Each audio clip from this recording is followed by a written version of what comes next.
the hour. Hi, Fleming. Harry, you said you were not going to come. Yeah, I'm sorry, I lied. Yeah, can't trust you. You have a double presence. I can see that. Yeah, I'm trying to be more mobile, so like. Oh, this one part does look very mobile. There's a mobile and an unmobile. Yeah, so like the main one, that's the one recording it, which is why I keep it on. I see. Yeah.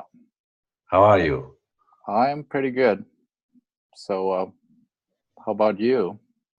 I'm very irritated and tired. I have an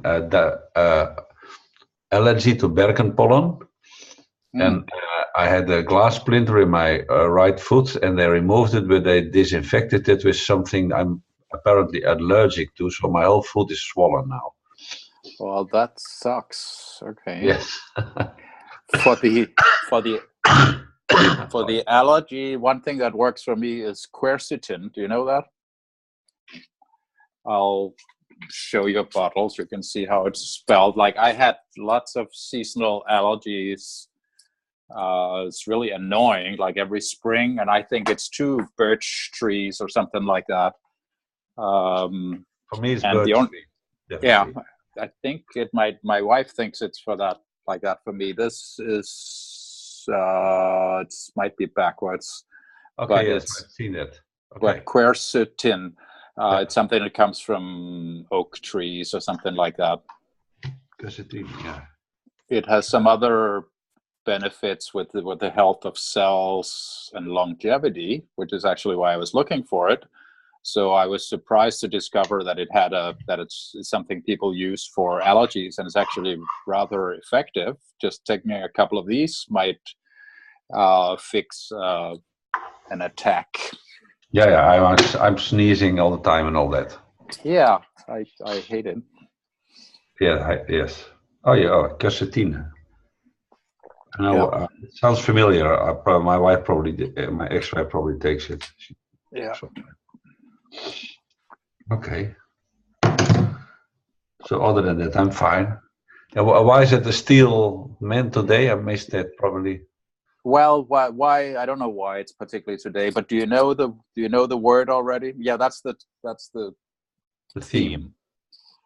theme. So somebody invented it as another word for what otherwise is a straw man. Like like most people do that, particularly like on Facebook and threads like that. Like in order to win an argument, you misrepresent the other person's idea. You just pick something you easily can take apart. Okay. Yeah. You take the worst possible interpretation of what they're saying. So you're talking Yes. about Yes. free speech. You mean that like Nazis can just do whatever they want all the time to anybody and like kill people? Is that what you're saying? Yeah. Yeah. So Okay. instead of doing that, the Steelman idea is to do the opposite. So if you maybe don't agree, or somebody has another point of view, you try to make it as strong as possible. You try to really get it and maybe help making it like, is this really what you're saying? In order to really make it a strong viewpoint before you really decide, okay, I still don't think so, but it's the opposite. Now I get it. Oh, great. yeah.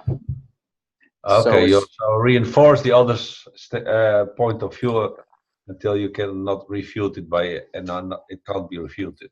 Yeah, or until it's clear enough that you actually can see, okay, well, in that case, now that I really get it, I don't agree. But so not just react like that's just a stupid right-wing thing to say, but in trying to really get where is this person coming from. Okay, and cool. Try to help, actually actively help with that, to try to really get it. And it's more respectful, and usually one learns something. Sounds great. Yeah. So either we need somebody who has some opinion that's we don't like, or we can pick something like Donald Trump or Monsanto or something? It's more interesting if it's more real life personal. I think it is, yeah. So do you have some opinion or something you think maybe I'll disagree with? Well, I'm against privacy. Okay. So against privacy, meaning I'm for full transparency. Do you mind if I take a cup of tea as well? No, not at all. Join me. Just a second.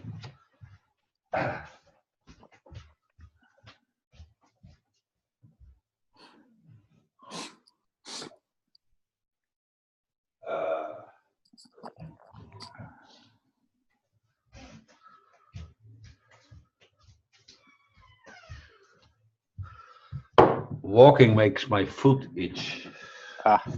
Okay. Well, don't know what to suggest for that. No. So you're against privacy, and I might agree with you to a large degree, but I'll still try to sort of get what you're saying in the hope that maybe it becomes we can make it deeper or something. Two arguments. I think it's the way people want privacy out of fear, which is mostly not such a good reason, because fear is like a prison, and I think what people call for privacy is in the most cases just shame, because they're ashamed to kind of share something and they feel vulnerable, or people might laugh at it, so they hide it behind this right of privacy. That's one thing. And the other thing that, but I don't want the others to know because it's abused. And I think that's the privacy is too often used as a one-way mirror. So it's I know everything about you. Like if I'm Facebook, I know everything about you. I know little or nothing about what Facebook does with it and how Facebook acquires it, etc. And that's the kind of privacy I'm totally against. I'm for full transparency. If I would know everything about your allergies or how many times a day you have a fart or something, then okay, then it could be very shameful if it was just one way around. But if this is kind of open for everybody, it becomes totally uninteresting and also impossible to exploit, because as soon as somebody starts exploiting certain knowledge about me, I would know, because there would be full transparency. Okay. All right. So it's sort of like ideally, if it's for everybody, if there's transparency for everybody, politicians, everybody, then there's sort of a balancing effect from that. Yes, what's there to it, because privacy means basically is a power disbalance about knowledge and information people have about each other. Okay. It's all like sleeping in the same room. Yeah, so you know everything about. Yes, even the thing you don't want to know, you know them. So but they know that about you too. Yes, so, I mean, they know that you fart too. So it's not a big deal. So okay, so do you have an answer to then what to do sort of in between? Like there's sort of the ideal. If it's transparent for everybody. But getting there is maybe the hard part. Like, how do you have a view of, like, do we start by being completely transparent, or do we all agree to do it at the same time, or how does it work? Well, I can only tell you how I do it. I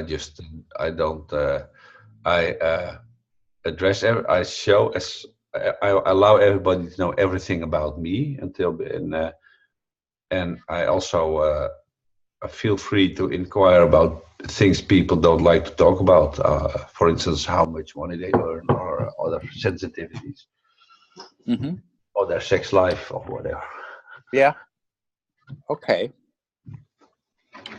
So what would you do when you meet resistance to that? Like somebody who's like, well, this is private. I don't really share that with anybody. It's between me and my wife. I don't want to share that with you. Okay. I respect that. I can, for instance, my marriages was kind of going down the hill, I didn't share that much about it. Not because I didn't want anybody to know about it, because My wife did not want anybody to know about that. And I don't feel entitled to share things about other people. There's a limit for me, kind of respecting that. So, and then you would, of course, if everybody would do like I do, then you would kind of have, and it already exists, that you have people who are very closed about themselves and people who are open about that. And I tend to trust open people more than closed people for that reason. Okay. Of course. So I sort of agree with that, but it's also, but some people. What about, I mean, some people are more sort of introvert. They have a harder time sharing things. I know what I learn. I know not to. The only thing I can say about that is that when I was younger, I was far more introverted than I am today. And I think the main reason for that is that when I was younger, I was more shy, more insecure, etc., etc., etc. And I know many people who call themselves introverted, and their preference to be kind of not sharing and being on their own. And I don't know if it's true, but my hypothesis is that just shyness is a certain way of in a variety of insecurity. Mm-hmm. Okay. Well, I recognize it in myself. I mean, I used to be more not open, more shy, and so forth. And from having sort of reached a certain stage in my development, I feel more open. So I'm just wondering if it requires that. I would guess that it's only my own experience. It's not scientifically underpinned, but it's my feeling about this as well. Yeah, so the question is maybe what to do with the people who they don't feel comfortable with that yet. They haven't yet discovered that it's sort of more empowering to be open. It's still really... The only thing I can do is kind of be inviting to open. And I know from people, because people say that to me, that people tend to share more with me than they intended, just because I'm so open about anything. Yeah. So I think it works. I feel more free when everything's open. All right. So your position here, is it sort of an ideal that you're moving towards, or is it something that's sort of some rules that you would like people to follow, like right now? Both. Okay. And I assume it's sort of voluntary, like you would like to invite people to do that. Yes, people are free to be as stupid and closed and backwards as they desire. Okay, but you would like to invite them to join the more transparent. Yes, I would. I invite everybody to an easier and happier way of living. Mm-hmm. Okay, well, I think I like that. So, do you really mean like everything? Like, I mean, it's people's sex lives. I think so, because I can't think of anything I would need to keep private, except of course there's your PIN from your bank account, and it's against theft. But even then, if everything would be really transparent, I could see who would steal, right? Yeah. And I think that's practically impossible. That's the only reason that stealing is interesting, because you can be sneaky about it. Yeah, people don't know that you stole something. So yes. if everybody could see it, then so Harry, your bike is stolen, but it says the thief's house. Then okay, then we know. Yeah, and it's right over there, and everybody they know that he stole the bike. Yeah. So I kind of agree that would handle most problems like that. Yeah, I think so. Yes, and I know that it's yet impossible to know everything, but most gadgets, so we can kind of I give them then a unique identification, so you could know where it is. Yeah, so technologically there could be a way of even a bicycle, it would have a little chip built in. Thing. So you chip it in, then you can, and GPS can find it, and it happens. Yeah. There is a brand of bikes in the Netherlands who does that. And they found the bikes back in Morocco that were stolen.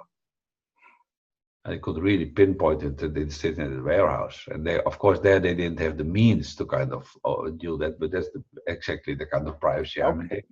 So it might be going in that direction, just from the Internet of Things and Yes, stuff. I think technology will kind of helps us that way, as we see with Facebook. I don't mind Facebook knowing everything about me. I just hate that I can't see what Facebook, how they did it, or Yeah, and things like that. And I know I understand the irritation because I dislike it as well. That it's noticed somebody tested this. They did it like this.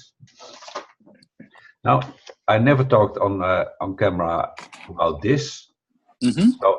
So let's go check a few websites, and then you Yeah, check the websites, and there's no advertisement about that. And then now okay, now we're going to talk about dogs and pet toys for dogs because I really dogs, and especially the blue and the black ones. I love them. Would love to yeah. buy them. I'm just looking around on the internet for stuff like that.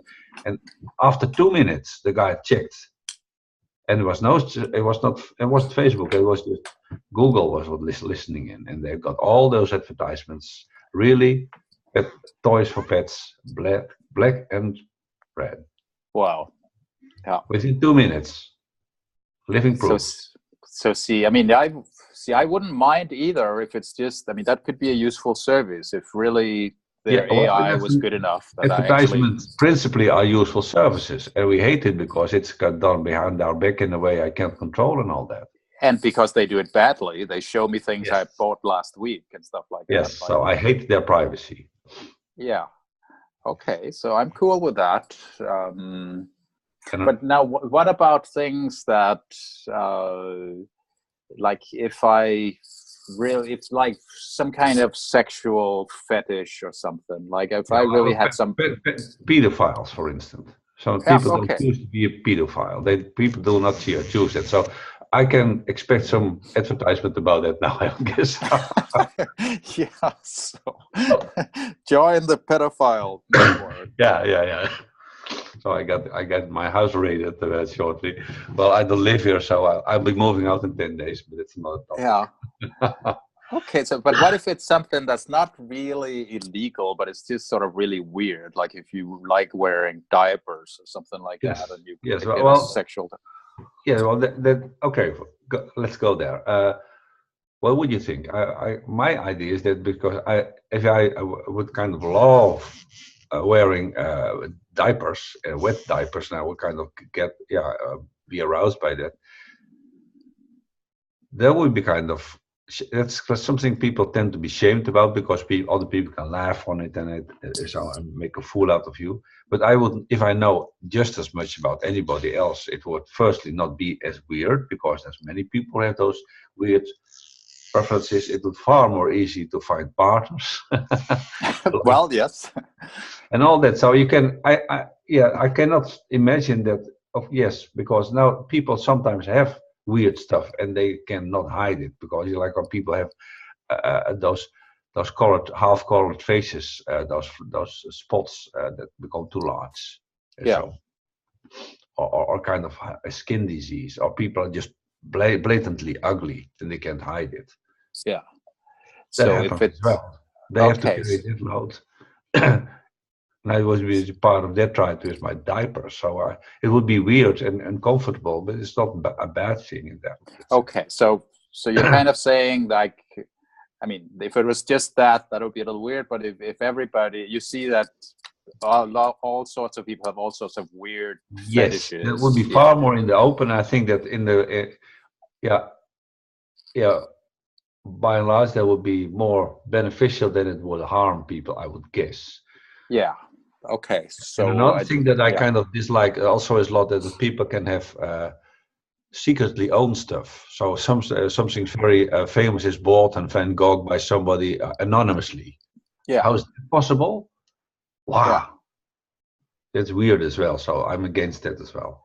I actually agree with that too. Like if we could see who owns everybody. Yes. I mean, just that's in a way where any shame in it might be a good thing. Like to know that, hey, this guy, he bought that for himself and he just hid it away and he just wants to look at it himself. What a jerk. So like that people's opinion about it will help sort of shape things. Like you cannot get away with stupid, with owning a lot of sort of exploitative low income housing or something as a great investment, or buying poor people's foreclosed homes or something and selling them for a huge profit. So if everybody knows exactly what you're doing. Yes. Yeah. But I'm kind of losing whether you're agreeing or just doing the steelman approach with me. Well, I mostly agree. So, but I'm trying to keep my judgment for a little later. Kind of. I mean, so far I largely agree. I'm just trying to put some more detail on it to see, once we get what you really mean, if I see any problem with that. So far I don't. Okay. So I just see problems in sort of getting there, because a lot of people have something against it because it's not going to be instant. No. I think, because I can only see my own process. I think my younger self would have disagreed, because it feels very uncomfortable to to be so open and vulnerable.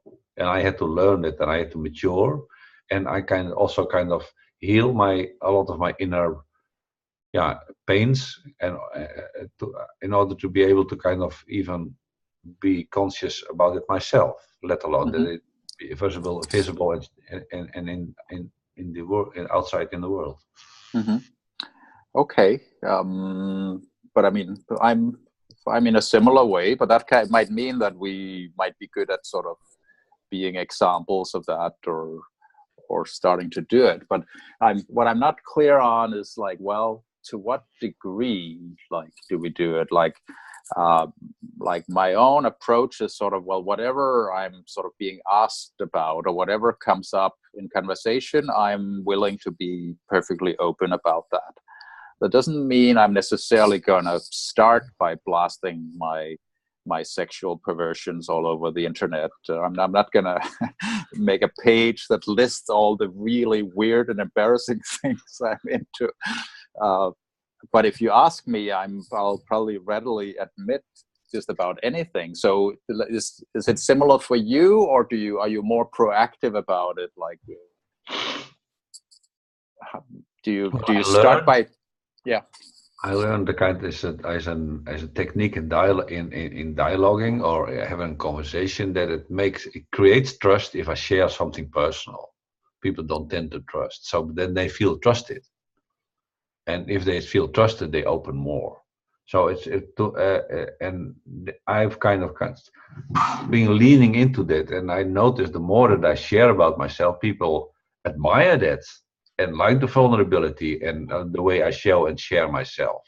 And so it mainly was a rather positive experience to kind of open up and like, for instance, when I was the last winter, I felt really bad about my situation, about myself, and I just kind of didn't hide it away. I just thought, this is the way it is with me, and people responded beautifully, instead of this is somebody who's unhappy and that spoils my day, so let's keep it short. Okay. For me, it was mostly hard for me. I can feel my own instinctive reaction to kind of hide away myself and crawl under a duvet or in a dark place and kind of die there. So it was more my own instinctive reaction that was unhelpful but mostly other people, they kind of react rather friendly. And, okay. Well, I think I see that too. But I think, am I right if I say that, like, you would share something that's a little vulnerable, that maybe other people would be a little afraid of sharing, but you will still share something that's relatively acceptable, that people are going to be supportive, kind of thing? I don't. Well, it's more respect for what the other wants to hear than what I want to share, I think, because I've also seen people kind of. I see that with very, very lonely people. Once they start talking to you, they kind of spill over, and everything comes out in a way that that's okay. It's okay. It's a little too much to handle. Yeah. Then it's kind of not helpful in the conversation or the whatever. Okay, all right. So there's a principle. I don't know where it came from or who said it first, but sort of a two-sided golden rule of be ready to experience or hear just about anything from anybody, whatever is going on for people, whatever their opinion is. Be open to hear it. Be friendly and accepting and listening. And on the in the other direction, try to communicate things that are relatively comfortable for other people to experience, like something that doesn't overwhelm them, something that they can handle hearing it from you. So you, if they have particular hang-ups, try to be respectful of that, but don't just sort Yeah. of overwhelm them with everything, but yourself be open to whatever. I agree about this, about the do not overwhelm and be respectful. But I kind of also have learned I'm respectful and loving towards the person, but that doesn't mean I have to be respectful to all the weird things they utter, or their habits and all everything they do. Because Right.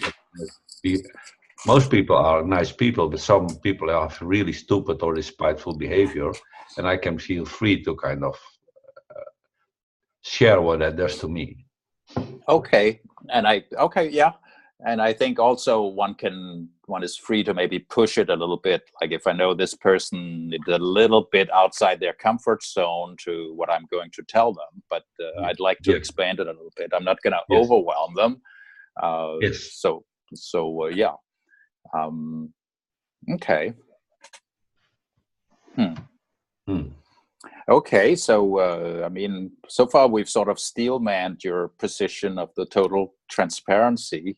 I would guess so, Uh, yes. yeah. Can we make it more clear or stronger? I mean, is there anything to sort of? I mean, is it just your opinion, or are you aware of anything that sort of backs it up as a? Well, I want to try and think it kind of to test my idea. I say then I will say to myself, okay, assume that I'm the dictator of the world and I can make it a rule or law or something. What would I say? And then would I would it forbidden to kind of have privacy like 1984? I don't think so. Hmm. But it's more like a social thing now I think about it. If people are hiding stuff, then it says something about them. Yeah. And then I could okay, why is it important for you to hide this for me? Hmm. And as far as it concerns other people, like private property, then there's no reason to hide that. I think as people say this is I own and it's mine and not yours, they should be responsible for that statement and that situation. So that can't be private because that's a relation, has a relation aspect to it. If it doesn't concern other people, like wearing diapers, and people feel more comfortable to keep it for themselves, okay, then I would allow them to it. But then they kind of shoot in their own feet, as they say in Flemish. They kind of disadvantage themselves because it would be hard for them to kind of find people they can relate to about this part of themselves. So they have to live in public life. They have to be incomplete. Okay. All right. So it could become sort of quite visible to most people that there are advantages to being open, like you find Yes, people to yes, play with, which yes. is And important. if I would be the dictator, I would kind of make those social exchanges be a part of the curriculum you learn at school, how to have a Okay. conversation. The sort of Okay. things that you organize that should have been learned in school. Mm-hmm. Yeah. Yeah, you're right. So that would make sense to work on that from early on. Okay. Um, and also, if you were dictator, one thing you could do, like the thing with um, like the people's private property that they can hide who owns what and which shell corporation and so forth, they can do that Yeah, because there are laws in place that let them do that. So if that was changed so that owners, like I think you said, Like ownership is, if you really want to establish that they publicly, officially own this, then it should be public. You cannot own things Yes, well, there's a privately. contradiction there. There's a conceptual contradiction, I would say. Yeah. If there's, I would think, like, if I was the dictator of a country, I said, okay, we all own this country. And if somebody says, I own this privately, this part, then okay, then say, okay, then you have to kind of pay for having the right to own this. Because to exclude it from the others, this is what you're doing. So you kind of have to balance that out with something that you pay back. Mm-hmm. Okay. All right. So, okay, so a lot of the structure of society could be changed and fixed in some ways by simply leaving. Yeah. So just by leaving things more in the open, anything ownership, what people do for business, what they do for money, for that matter. Yes. Because I'm very interested in that too. Where do people get money from? For a lot of people, that's very sort of private, which yes, of course, because if it's blatantly clear that you kind of took more than you had coming related to what you bring to the world, then everybody can sense this balance, and that's why some people hate rich people. I don't mind people being rich, but from some people, it's very visible, or you can sense that they took more than they gave. I think that's what we feel. That's my guess. Yeah, so I would love for that to be out in the open, because I'm sure it's not everybody. Some people really delivered an enormous amount of value, and then they got a percentage of that. That's reasonable enough. I don't mind people being rich and being rewarded for what they brought, but I don't like people being rich because they were very good at taking and not sharing. Yeah, and yeah, so yeah, I would love for that to be out in the open. My own experiences, I mean, the times I've sort of figured out how somebody came to be rich, it's in most cases it's sort of a one-time thing they did that sort of ripped something off or sold something for much more than it was worth, or paid much less or something. Yes, and usually in a time when there was an imbalance with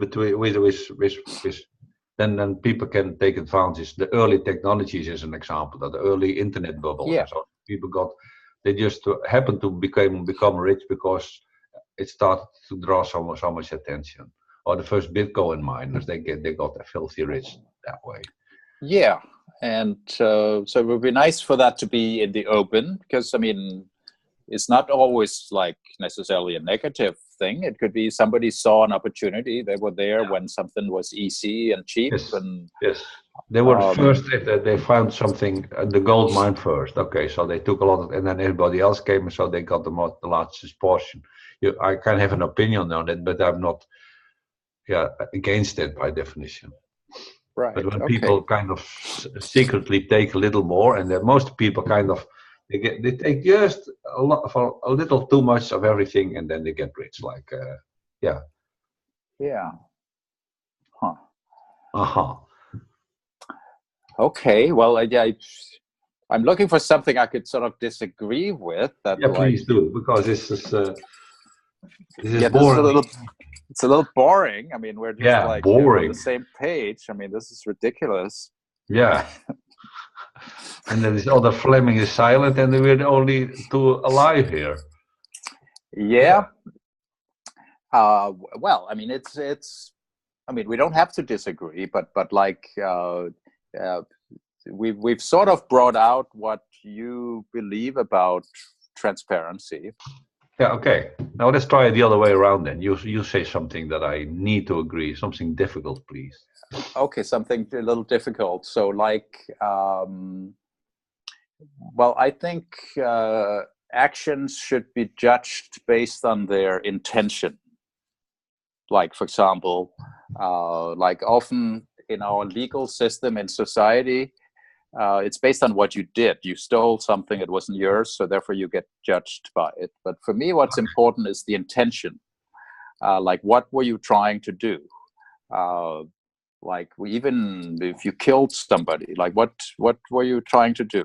were you just trying to get rid of him so you could steal his car, or was it somehow what are you trying to do? So I believe that, first of all, that it's possible to find out what somebody's intention is, and that's the only meaningful way of judging whether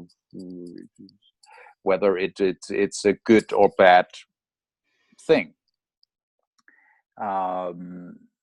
And as a side thing to that, I believe that it's possible to be fundamentally good. Like human goodness is possible, and it's something that oneself at some point decides, and that's something that's worth judging people by.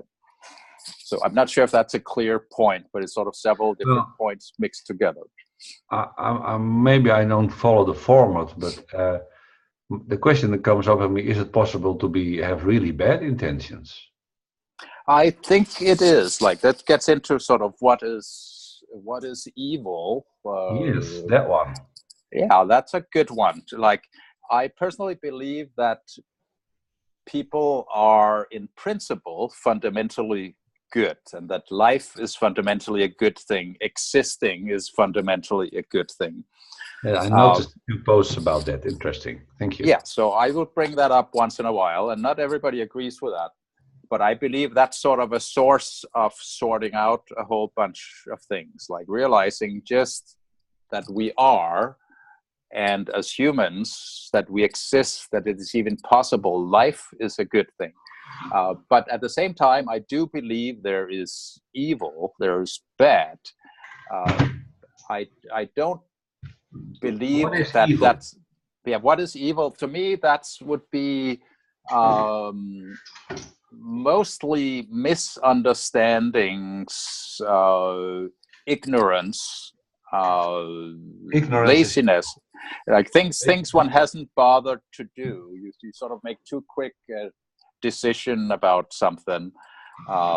You haven't done your homework. You just do what's sort of satisfying on the surface of it. So I don't believe evil is something fundamental, but I do believe it can go pretty deep. Like, some people are psychopaths. There are people who really, given their free choice, will choose to hurt other people for their own benefit. I don't believe that's the deepest level of humanity, but I do believe that with some people, we might not be able to persuade them to be nice. So I do believe in terms of organizing society, it's important to take that into consideration, that maybe 1% of people are going to pick the evil choice, even when they're completely free and everybody's nice to them. And that somehow needs to be managed. We cannot count on 100% of humanity doing the right thing. They aren't going to do that. We can count on maybe 99% of people if they are well fed and well rested. I'm trying to think in that, but the really the extreme examples of people that are the only way they know how to do things is to be destructive with that. So the people are deliberately hurting other people because that's the way they do things. Yeah. And the kind of their and I would see that as a survival survival thing. So to a large degree it would be so I suppose for a lot of people it's like that's what they've learned in their life. They've often had a tough life or a tough childhood where people were mean to them. Most of them have been abused themselves. Yeah, so that's very often the case. So then that becomes their survival mechanism. They find a way of being right or to work, and they just sort of take what they want or something. So that can be sort of explained by bad experiences, and possibly a person like that can be reformed and realize that, okay, now I'm with other people, now I'm not being abused any longer, I can maybe find another way of doing it. It can be possible. So that's not necessarily a fundamental sort of evilness, but what's the fundamental evilness then? Because I have, I'm failing at the steelman because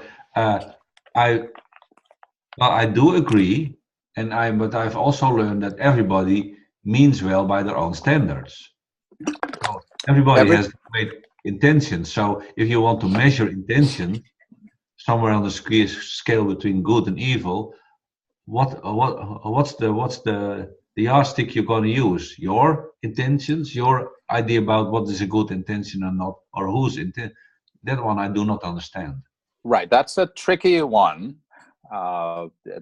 Preferably the person's own standard, and I kind of agree with you there that everybody is trying to do right in some fashion, but Yes. that might be a very convoluted way Yeah, of doing I'll right. take an extreme example like uh, Saddam or Hitler, or they kind of killed a lot of people, and they say it was the right thing to do because, Yeah, according to standards, that was what needed to happen. yeah, and I believe that they were trying to do what they felt was right. So they had great intentions, according to that. Yeah. Um, so yeah. So uh, well, was that? Uh, Sorry. now you're bringing my thing in trouble, so I need to think about that a little bit. Like I was You saying that, feel free to think about it. yeah, I'm thinking about it. So hopefully we're thinking together. Uh, so am I saying then that Adolf Hitler should just be let off easy because he was really trying Yeah, to I do the said, right okay, thing? well, you have probably other ideas about it, but I meant it well because this is these were good intentions. I think he could win the case on stating why his intentions were not that bad. And there are many people that came out of the war and they say, well, we meant it well and we didn't know, or now I see it differently, but then that's all I knew. And I Yeah, can say from my own, looking back at my own life, kind of trying to grasp it. I made some very bad choices in my life. And I, like for when my first marriage came apart, I can remember I spent the night lying awake trying to find the mistake I made. And I can see at every choice, at every fork in the road, I could see that I would have liked to make it. Looking back, I would have loved to make another choice, but putting myself back in that position, knowing what I knew then, I would have made the same choice yeah. because I didn't know any other, or I didn't know yet what I knew later.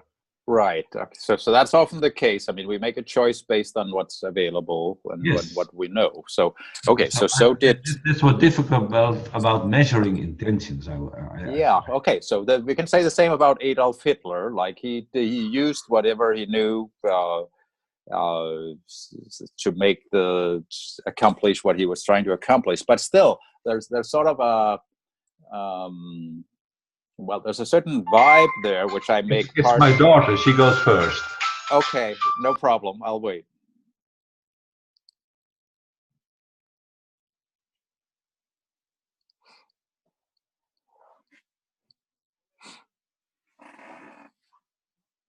Actually, I'll be right back.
Thanks, Fleming. No problem. My birthday on the 16th, and my daughter's coming over tomorrow to kind of celebrate together. Oh, cool. Okay, so now back to good and evil. And how to measure it. Yeah, now I do so I do have a point with like if we take Adolf Hitler, like just because we say that somebody like that was trying to do what they think was right, there's also how do you go about doing that. It's not that he was all sweetness and trying to do the right thing for the world kind of thing. He had an idea about what was needed to be done, Yes. but really he was a hateful motherfucker who was trying to like just wipe out a whole large group of people that he hated kind of thing. So that's intention too. So that was part of his idea of what you was do needed. and how you do it. That's two measures. Is that what you say? Okay. Yeah, but I think they're sort of intertwined. Like a psychopath might try to do the right thing in terms of what they think needs to be done, but they might go about it in a thoroughly mean or evil way, like Adolf Hitler would be an example of that.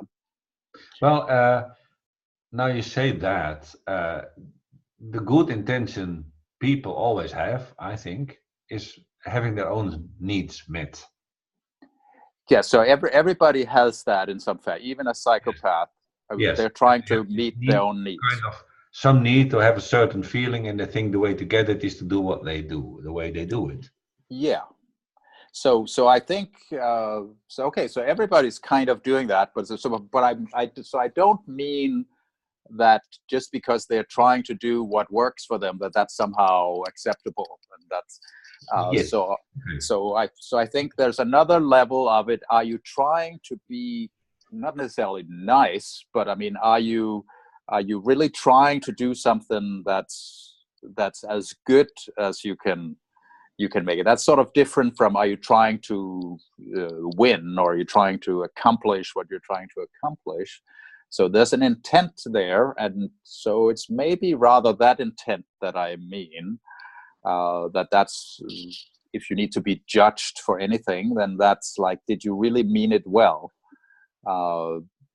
And I'm not sure I can say that Adolf Hitler meant it well that way. I mean, if there's any group involved that like you hate, or that you're trying to exterminate, or that you don't care about it, what anybody else feels, there's a little bit of a problem there.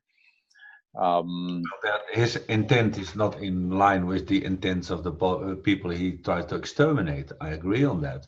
But right. How do you say this? His intent is not as good as the intent of the Jews he killed, or the homosexuals, or any other group. How can you say somebody's intent is better than anybody else's intent? How can you measure that? Yeah, I'm not saying necessarily that, but and sometimes they might collide, that several people might have a good intent and try to do the best they can, but somehow they are ignorant, or they were missing some piece, so they end up doing something stupid. So could you say a little more about what makes an intent a good intent, according to what measures? Because you want to judge, you want to measure intent, because you want to judge it. Yeah, I'm sort of fishing for a way of measuring it or judging it, or that I'm saying it's in to some extent finite, that it's like as if it's objective, even though we're talking about subjective feelings. I'm trying to say that an intent is like, it's really there. It's not just, oh, nobody knows what he meant. I'm saying that it's rather clear cut whether somebody really meant it well or not, and that it's possible to find out. How do you distinguish good and bad intent then?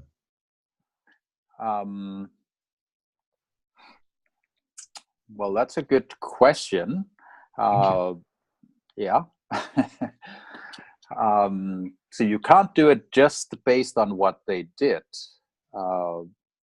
but it's based on, are they coming from a place of trying to do what's best, not just best for them, or not just what works best. Okay, that's a distinction, not just best.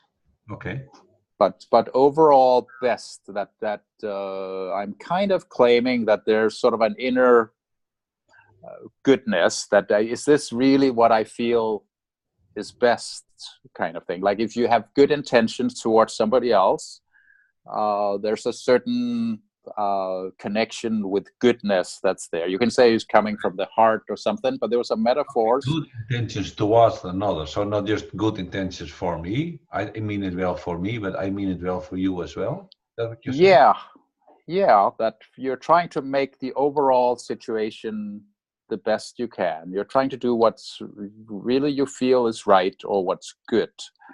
So I'm kind of claiming the existence of some kind of fundamental universal goodness, and that some people connect with it, other people don't. And I'm not just talking about whether it's in your own self-interest or in the interest of the person you're dealing with, but whether are you trying to do the good thing. The good thing. Okay. Well, I like that. And I also have seen that soaps, or very many soaps, kind of have this frame that I meant it well, and they kind of screwed up somebody's life, and so because I meant it well, and yeah, and just because you say that doesn't make it true. But I do think that when people are serious about it, they kind of, if I mean something well for you, and I say, okay, Fleming Funch, like you're coming to visit here, and I made this huge table with all kinds of food that I think it's great, and you kind of it happens to be all kinds of food you kind of dislike. Then I say, okay, I meant it well, great intentions. Yeah, so that would be a good thing. Like you would, in that case, mean it well. You're trying to do something that nice, and you didn't know I was allergic to peanuts, and Yes. you almost killed me. Yes. For instance. So that's a mistake, but it's not that you didn't mean it well just because I ended up in the emergency room. For the sake of, so I killed Fleming Funch by offering him some peanuts with peanuts in it, and because I didn't know it, and you kind of were polite eating it, and then you kind of didn't survive it. And then I went from court, say, well, I meant it well. Oh, you killed Fleming, this famous Fleming Funch, kind of killed him. What have you been doing? Yeah, so what I would want you to be judged by your intent there. You were trying to do well. You were trying to make me happy, and there was no evil in that. Yeah, I totally agree. Yeah. Yes, then it's hard to measure. It's hard to measure, and that's why people will often argue quite endlessly about that, or people will often bring up the argument, well, you can't know what anybody really meant. Yes. And I don't quite agree with that. I believe it can be hard, but I don't believe it's this black box where you can't possibly know what somebody meant. Well, I mean, in part, they give it away in body language. As a step in between, I would like to conclude for this moment certainly that there are now glitch. What did I want to say?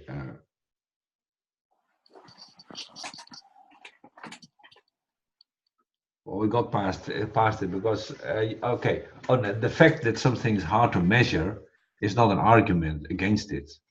No. Because I think most people, we measure a lot of stuff in money and in time because that's easy to measure. But very often they don't do justice to the real value. Like for instance, a good conversation. You can't measure that in time or money. Right. So I think I would like to agree on that firstly, and then the fact that it is hard is not an argument. That's what I want to do. No, and also we can be better at it. Like we give off a lot of things just in body language. I mean, if you're sitting talking with somebody for an hour, you get a sense of where they're coming from. It doesn't mean they can't potentially fool you, but if you see how they look and how they sound, and you bring up different topics and you see how they respond, you can get to know somebody very well. Like I can spend an hour here with you and find out that you're a good person. I sort of knew and suspected that, but it shouldn't, I'm pretty sure that you're not hiding that you're like this psychopath who's just plotting to kill me. I'm just very good at that. Well, the best psychopaths, they get past it. They can make you feel very understood and you feel I've let down my guard. It's like we can talk about anything and be transparent. I'm gonna give you the the numbers of my bank account, and you know that I'm allergic to peanuts, and you know exactly how to kill me. Yes. Well, Yes, we can't be totally sure. I can be reasonably sure because I'm pretty good at reading people, and from my experience, I became better at it. I cannot, I do not dare say for myself that I can please person. I just guess my way forward in this. Right. But Well, I would guess you're pretty good at it too. But I mean, there's some limits to that, and people can sort of be professional liars and be a little better at it. But I think in many situations it's fairly straightforward. Like politicians or famous people you see on TV, it's not really that hard to know who are the good ones. But obviously, at least half of the people get it wrong. They're like, "Oh, he's saying this so good. He wants to do something about it." it's a bit off topic, but you know the famous example about Ronald Reagan giving a speech, and he was on TV, and somebody who was a psychologist was just visiting a house with people who were all deaf, so they couldn't hear, and they all laughed at the television. And she said, "Why are you laughing at the television?" So I said, "This guy's an actor. He's obviously lying," and because they could only read his body language. Yeah. And No, then but he was that's it. president with an important speech. Well, I think, I mean, most of us can be better at it. And I believe it would also change the world if more people were just a little bit better at it. I mean, if the majority of people could fairly well recognize an honest person, I mean, that in itself would make a big difference. Well, by unwillingly, I came up with a rather good example. Ronald Reagan, his intention with those speeches, and it's documented later as well. You can wonder if his intentions were so great, and same for the sitting president in the States. But it's very hard to measure that, I would guess. It is, and it's complicated. They might have good intentions, but they might also have certain fixed beliefs about what it takes, or Is I this don't know. helpful for the conversation to kind of get those examples on? I think so. I mean, Or is it dangerous since everything is recorded? so I mean, if we do them justice, we would want to sort of include those different parts of it. Like, does Donald Trump in some way have good intentions? According to himself, Well, of course. certainly for himself, that's quite clear. Does he really want the best for the world? I'm not sure he even cares. But can we? I mean, we should certainly. I mean, in the spirit of this conversation, we should not just dismiss that. Of course, he's complete moron, and there's the possibility that he's not, and that that would be an effective way of running the U.S. by just one guy trying to do the best for himself. Or it could potentially be a good thing or a world-changing thing in some fashion. Well, I think according to some people, he's a shining example that if you take good care of yourself, everything goes better. Yeah. So I mean, he's acting in his own self-interest, which is in principle a rational thing to do. According to his own set of values. And yeah. According to those values, he has great intentions to make America the best, the bestest country in the world. Yeah. So according to what measure would you measure that as intentions? I don't know, and I don't know what the measure should be or would be, and I neither would I know how I could measure that in a kind of trustworthy.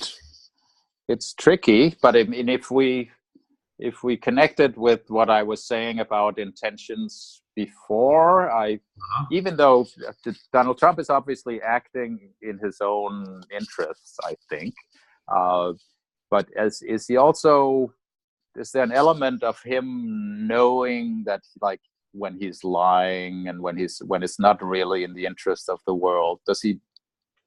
I mean, there's a possibility that he doesn't even realize particularly what he's doing. or there's possibility that he's aware that he's lying and he's really just doing his own thing. So my question is, if there is there a point where he's actually deciding intentionally to be evil or just do things for himself? I'm not lying sure. evil then? Yeah, I mean, well, is lying evil, and to some extent, I think so. I mean, the moment you decide to lie for your own self-glorification and against somebody else, that's to some degree you're cutting off the goodness there. You're like you're making a choice. Yeah, what I hear, the word that rings a bell is against other people. Is that? Yeah. Right. So it's this when you're no longer picking the win-win thing. You're yeah.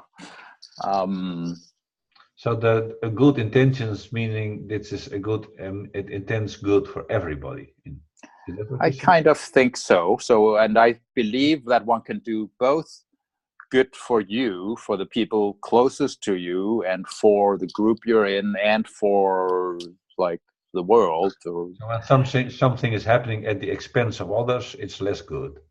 Yeah, and yeah. Yes, I like it, and it's interesting. Yeah, and so I can guess that Donald Trump probably isn't really operating that way. He's more operating from making sort of deals or getting people to do what he wants to do. It is, of course, now you say deals. Most deals are not made in the way that they're good for both parties. It's mostly that I kind of defend myself against your interest, and you try to screw me, and I try to screw you. And then we kind of in the middle, and they make a steel contract in order to, and then they have to live with the consequences. Either when they're against this, you take your losses, I take mine. It's not personal; it's purely business. But according to your measures, which I like, that's basically something that people should not do. Right. I believe it would be possible to make only deals that both would be good for each of the parties and for overall, that we do something, we put some pieces together, and it's better than if we hadn't done it. Yeah, I agree. Great. Okay. All right. So the message would be it's good for everything. Yeah, isn't it doing any harm? And that yes, okay. And I believe that's possible to, at the very least, to be aware of that and to agree that that's what we're trying to do, and then look for what's that would be the yardstick, so to speak, according to what you measure. Is that what you're saying? Yeah, that's sort of what I'm saying, and I'm saying that it's kind of possible to know whether people meant to do that or not. They give away signs that they're just trying to get the best for themselves. They don't care who loses. Okay. Yeah, and I also believe that people give off the vibe if they're trying to do the best they can for everybody involved. That there's a certain vibe to that, which I think we can be better at recognizing, and that would be a good thing for many kinds of relationships. Okay, well, I think you understood me fairly well. Yes. Okay. The part I still struggle is when you kind of summarize it, like you just seem to have been doing. You kind of the words that kind of put back the kind of less precision in it, like a kind of and a sort of and. Okay. All right. So. And if you have to be a judge, then there's a point that you kind of decide, and the decision is final and absolutistic in that sense. Yeah. So did I just make it more vague, or were we otherwise sort of getting to that? It's like sort of. You use in every sentence. It's a kind of a sort of. Try to you just don't pinpoint it. In my I think you're right. I did there. Yeah. Whereas at the same time, I was trying to claim that it's something really sort of tangible and real. No, that's Yeah, still something that's not that yeah, could be more precise. yeah. You're right. Yeah. But at the same time, I'm afraid of making it precise in the sense of that we can sort of write down, this is what good is. This is when you do this. No, Uh, but you have a rather strong claim that you can judge by intentions, yeah, and a judgment at a certain point should be able to be written down or carved in stone. As this is, you somebody Hitler did this and that, and that they, measuring everything and being reasonable about it, and having judged everything. Then okay, we now have to decide that yes or no, this is good or bad. yeah. But I think what needs to be established is more sort of the process of doing that. Like, I'm afraid of anything that ends up writing down, doing these things means you have good intentions. So, like, if you Yeah. kill somebody, then obviously you had bad intentions. Uh, I'm against sort of making it fixed like that. Yes, and okay, and you could argue that's true as well because life is not fixed itself.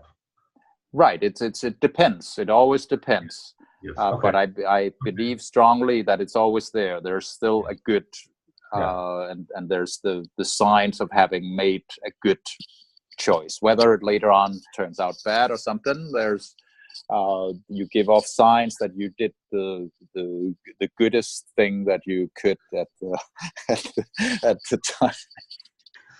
That's great, Fleming.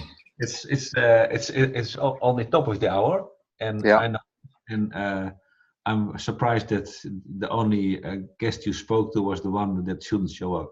Who said you were not going to be there? I think no, I find that delightful and a little weird, but I enjoyed very much our conversation. I think we did the exercise, and I I like it. think, yeah, and I think also it's useful to do like just two. We get a little deeper into it. I feel we actually got somewhere and I understood some tried to things a little bit. all the aspects, touch all the aspects. I think we did rather well. Yeah, so I'm very happy with that. So thank you Yes, so let's for. do the same thing next. Just only invite me. Yeah, I'm only going to invite you, and then you're the only one who's not going to show up. Or Yeah. we'll see what happens. So yeah, I don't know what's next, but anyway, that's cool. It was a good experiment. So Yes, we will keep this. Oh, and if an experiment is successful like this one, does that have any effect on later? Or is it just the experiment is interesting and then you'll go on doing whatever you did? like in terms of influencing me on what to do next. Yes, or as a pattern for the group as a whole, because you are generally interested in having better conversations, right? Yeah, so you're right. So it influences. It, to me, it's not just, oh, that was fine. Now I need to think of something totally different. This influences something. This showed that we could have a productive conversation by doing this, both by sort of building up the argument of what the other person is saying, and by sort of mutually exploring where does that go. I felt we got enriched from that. I don't know what else we get out of it. It was in part because we were two. If we were like 8 people, it would have been maybe a little harder. You spread thinner in your attention. Yes. Okay. And I'm also interested in how many of these experiments have you done so far? Well, we've done it every week for almost a year and a half, kind of thing.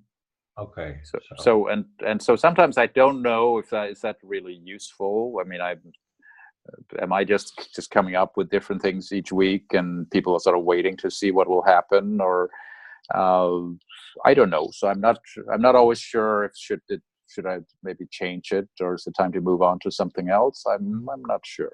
I'm interested in kind of trying to summarize what did we learn in those like 50, 60, 70 times we did this.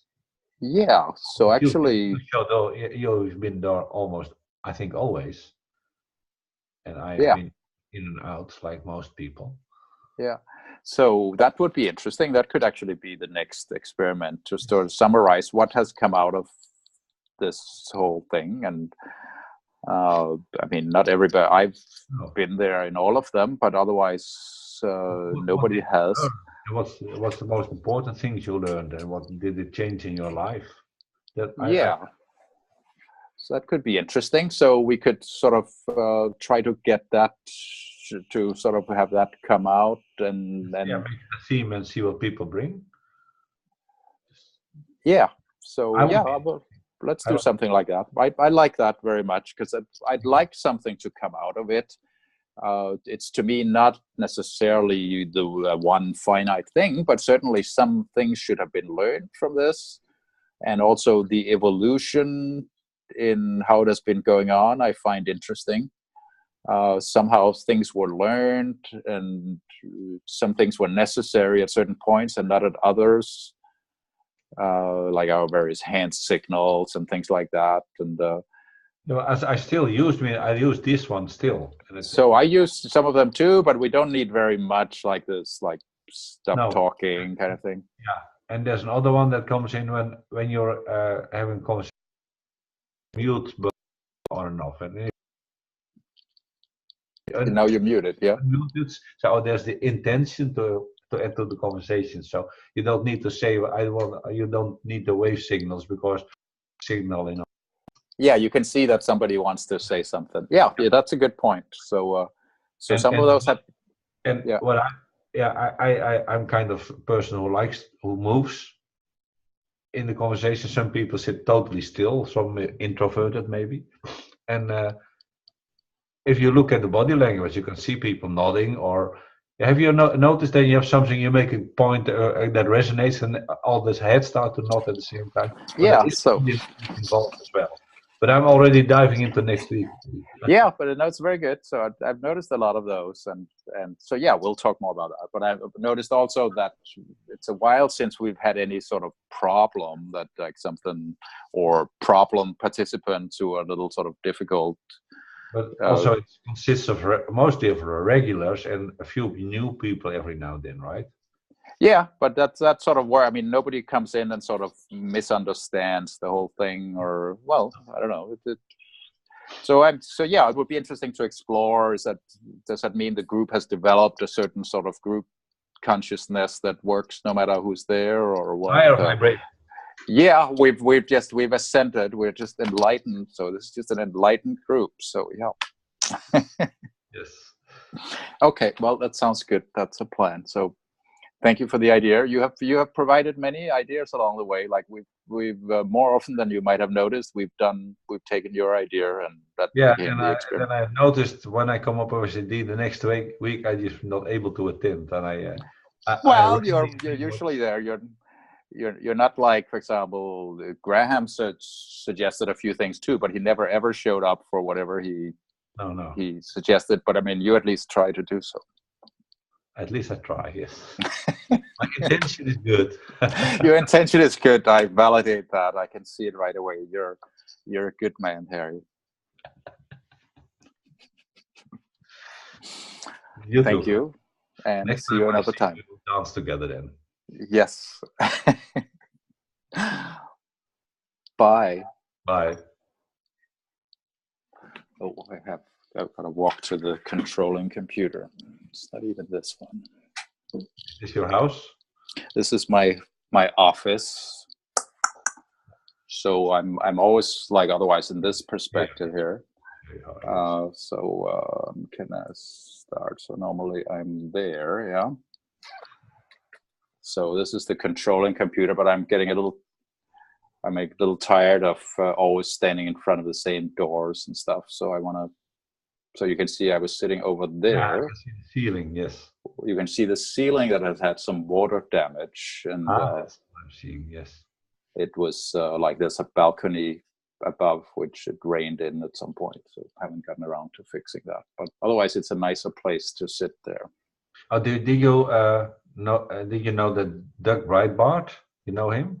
Yeah, of course I know him. So yeah, his place burned. That's horrible. But I'm super impressed by how he's taking it. I mean, yes. And I don't think he's faking it. But I mean, it's both.